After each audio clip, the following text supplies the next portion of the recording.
CRPC और 199 के तहत जिसके अंदर बिस्मिल्लाहिर्रहमानिर्रहीम। अस्सलाम वालेकुम नाज़रीन, मैं हूं फ़याज़ महमूद और आप देख रहे हैं Fayyaz Mahmood YouTube and Facebook channel. नाज़रीन, बिल आखिर वो खुशी की घड़ियां आ गई उस वालिदैन के लिए जिनके लिए अप्रैल 2022 से लेकर आज जनवरी 6 हो गई है 2023 की, इस दिन तक एक एक दिन उस माँ ने, उस बाप ने इस अदालतों के कचहरियों के धक्के खाए और जिस सिस्टम को हम समझते थे जहाँ पे इंसाफ हासिल करना जुए शीर लाने के मुतरादिफ है, तो उन्होंने उस अदालती निज़ाम से अपने लिए इंसाफ हासिल कर लिया है। बिल्कुल आप दुरुस्त समझे। दुआ जो ज़हरा बच्ची घर से गई थी, जिसको मुबैना तौर पे अगवा किया गया था, उसको बिल आखिर आज वो अपने वालिदैन को वापस मिल गई है। इस पूरे सफ़र में जो अप्रैल से शुरू हुआ था, इसमें तकालीफ थी, दुख था, दर्द था और पूरी जो एक रुदाद है जो आपके सामने रखी गई। और ये सिर्फ यही नहीं था, एक तरफ ये मज़लूम वालिदैन अदालतों के कचहरियों के धक्के खा रहे थे और दूसरी तरफ इन्हीं मज़लूम वालिदैन के किरदार पर उंगलियां उठाई जा रही थी, इन पर इल्ज़ामात लगाए जा रहे थे और जो रिपोर्टर्स आपको फ़र्स्ट हैंड इंफॉर्मेशन पहुंचा रहे थे उनको भी कड़ी तनकीद का निशाना बनाया जा रहा था। उनके रास्ते में भी रोड़े अटकाए जा रहे थे कि किसी तरीके इनको रोका जाए और इनके रास्ते की दीवार बना जाए ताकि ये हक और सच की बात कहना बंद कर दें। हालांकि पहले दिन से मौक़िफ़ ये था कि जनाब, इस केस में देखा जाए तो मज़लूम जो है वो वालिदैन हैं जिनकी बेटी थी, जिनकी बेटी को ज़बरदस्ती ले जाया गया और उसके बाद वो बेटी आज तक मुख्तलिफ फोरम पर धक्के खाती फिर रही है। जिसके बाद वो वालिदैन कभी सिंध हाई कोर्ट जाते थे, कभी सुप्रीम कोर्ट आते थे, कभी फैमिली कोर्ट आते थे, कभी ट्रायल कोर्ट आते थे, कभी एक दरख्वास्त कभी दूसरी दरख्वास्त, उनको उलझा दिया गया था। लेकिन सलाम है उन वालिदैन को जिन्होंने इस मुकदमे को लड़ा और मुसलसल एक एक करके वो दिन कठिन लम्हात उन्होंने काटे और बिल आखिर जब खतूत आना शुरू हो गए तो उन खतूत का भी मजाक उड़ाया गया। कहा गया ये झूठ है, बिल्कुल मन घड़त कहानी है। वो बच्ची तो अपने जो मुबैना शौहर है उसी के साथ जाना चाहती है, लेकिन किसी ने सोचा भी नहीं था जो हम आपको इन्फॉर्मेशन दे रहे थे, जो फर्स्ट हैंड इन्फॉर्मेशन आपके सामने लेकर आ रहे थे, हमने आपको बता दिया था कि बच्ची ने स्टेटमेंट दे दी है कि वो अपनी मामा और बाबा के साथ जाना चाहती है, जिस पर हमारा मजाक उड़ाया गया। हमें कहा गया कि आप झूठ बोल रहे हैं, ऐसा कुछ हुआ ही नहीं है, बच्ची तो बयान देने जा रही है जो अपने खामद के साथ जाएगी। लेकिन आज देख लीजिए, जब सिंध हाई कोर्ट में अदालती हुक्म पर पेश किया गया, आपको मालूम है ये उनके जो फादर मेहदी अली काज़मी की जानिब से ये दरख्वास्त दायर की गई थी जिसमें कहा गया था कि बच्ची चाइल्ड प्रोटेक्शन ब्यूरो में मौजूद है, वो अपने पेरेंट्स के साथ जाना चाहती है। ये उसके जनाब खतूत हैं जिस पे अदालत ने सिर्फ उन खतूत के ऊपर इक्तफा नहीं किया कि कहीं कल को ये ना कह दिया जाए कि बच्ची की तो स्टेटमेंट ही नहीं ली गई, बच्ची को तो सुना ही नहीं गया।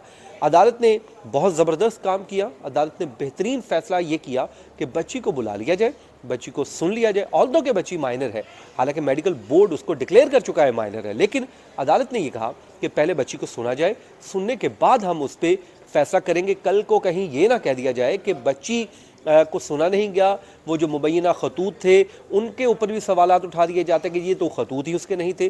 तो अदालत ने ज़बरदस्त काम ये किया कि बच्ची को बुला लिया। आज जब बच्ची को वहाँ पर पेश किया गया, एक माहौल था, सिक्योरिटी इंतजामात थे, वहाँ पे एक एक चीज़ को यकीनी बनाया गया, किसी भी नाखुशगवार वाक़े से बचने के लिए इंतजामात को हतमी शक्ल दी गई। तो जब बच्ची को बुलाया गया, वो रोस्ट्रम पर आई, उसको सख्त सिक्योरिटी में लाया गया, तो अदालत की जानिब से इस्तफसार किया गया, क्या आप कहाँ पर रहना चाहती हैं, जिस पे बच्ची ने कैटेगोरिकली बयान दे दिया कि मैं अपनी मामा और बाबा के साथ रहना चाहती हूँ, यानी कि मैं अपने वालिदैन के साथ रहना चाहती हूँ। नाज़रीन, ये वही बच्ची है जिससे पहले स्टेटमेंट ली गई थी, तो जिसमें उस बच्ची ने स्टेटमेंट दी थी और कहा था कि मैं ज़हीर के साथ जाना चाहती हूँ। लेकिन चैम्बर में जब मुलाकात हुई, आपको याद होगा जून में अपने पेरेंट्स के साथ बिल्कुल गुजरते गुजरते छोटी सी वो मुलाकात थी और उसमें माँ और बाप बाहर रोए थे, चिल्लाए थे, चीखे थे कि हमारी बेटी ने स्टेटमेंट दे दी है, वो हमारे पास जाना चाहती है। लेकिन उस रोते हुए वालिदैन के ऊपर किसी ने यकीन नहीं किया, उनकी बात किसी ने नहीं सुनी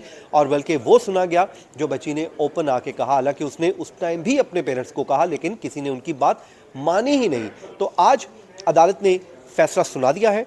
फैसला सुनाने में अदालत ने हुक्म जारी कर दिया है कि 10 लाख रुपए के ज़मानती मुचलके जमा करवाए जाएं और ये आर्जी जो कस्टडी है वो वालिदैन के हवाले कर दी गई है।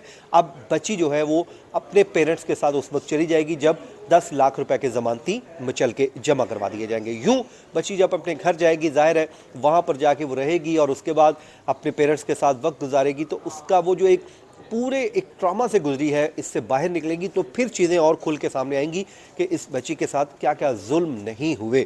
उसके बाद जनाब अदालत ने इस दरख्वास्त को निपटा दिया है और एक ये भी ऑर्डर जारी किया है कि जो चाइल्ड प्रोटेक्शन की खातून ऑफिसर हैं वो अपनी रिपोर्ट भी ट्रायल कोर्ट में जमा करवाएंगी मुलाकात के बाद। और अदालत ने ये भी ऑर्डर कर दिया है कि बच्ची की मुस्तकिल हवालगी का मामला है वो ट्रायल कोर्ट करेगी। अब ये आज की डेवलपमेंट है। आज ज़हीर के जो वकील हैं फ़ारूकी साहब, उनकी जानिब से इस्तदा की गई कि ये दरख्वास्त काबिल समाती नहीं है, इसको मुस्तरद कर दिया जाए, लेकिन उनकी इस्तदा मुस्तरद कर दी गई और उसके बाद सिंध हाई कोर्ट ने बाज़ाब्ता तौर पे फ़ैसला सुना दिया और फ़ैसला आपके सामने मैंने रख दिया। जिसके बाद आज मुझे खुशी इस बात की है कि मैंने या मेरे दीगर कलीग्स ने जो रिपोर्टिंग की वो सच साबित हुई। हमने कहा कि ये मामला इस तरह नहीं है, बच्ची अपने घर जाना चाहती है तो कहा गया कि ऐसा कुछ नहीं है।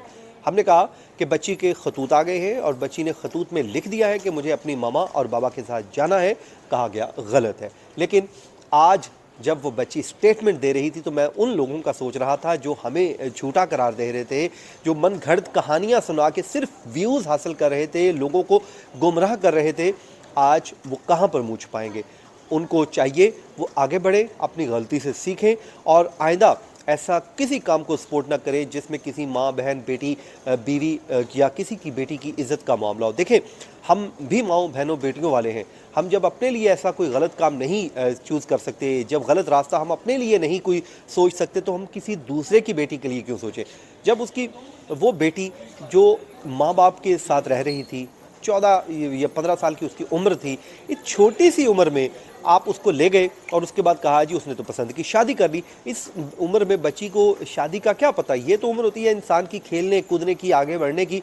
अब उम्मीद है बच्ची इस ट्रॉमा से निकली है, वो इंशाल्लाह तालीम हासिल करेगी, पढ़ेगी और ये केस जो है वो चलता रहेगा। लेकिन नाज़रीन, अब ज़हीर से मुतालिक मैं आपको बता दूँ, बहुत आप ये समझ लीजिए कि ख़तरे की घंटी बज गई है, क्योंकि उसके ऊपर इल्ज़ाम ये है कि उसने बच्ची को अगवा किया, उसके ऊपर बड़ी ख़तरनाक किस्म की दफ़ात लगी हुई हैं, ट्रैफिकिंग का इल्ज़ाम है और उसके तहत जो ज़्यादती का मामला है, ये सारी चीज़ें अब हैं, क्योंकि निकाह जो है वो भी मशकूक हुआ है और सारी चीज़ें अगर ट्रायल कोर्ट में ये साबित हो गई तो ज़हीर को जेल में जाना पड़ सकता है। तो इसलिए अब ज़हीर को फ़िक्र करनी चाहिए अपने इस मामले की कि उसने अब इस केस से कैसे निकलना है, वो जाके मेहदी काज़मी से माफ़ी मांगे या कुछ भी करे। बहरहाल आज का फ़ैसला आ गया जो आपके साथ मैंने शेयर कर दिया। अपनी दुआ में याद रखिए और इस बच्ची की दुआएं हैं, अल्लाह ताला इसको लंबी उम्र दे, इसको इज़्ज़त वाली ज़िंदगी दे और जहाँ रहे खुश रहे। मुझे दीजिए इजाज़त, अल्लाह निगहबान।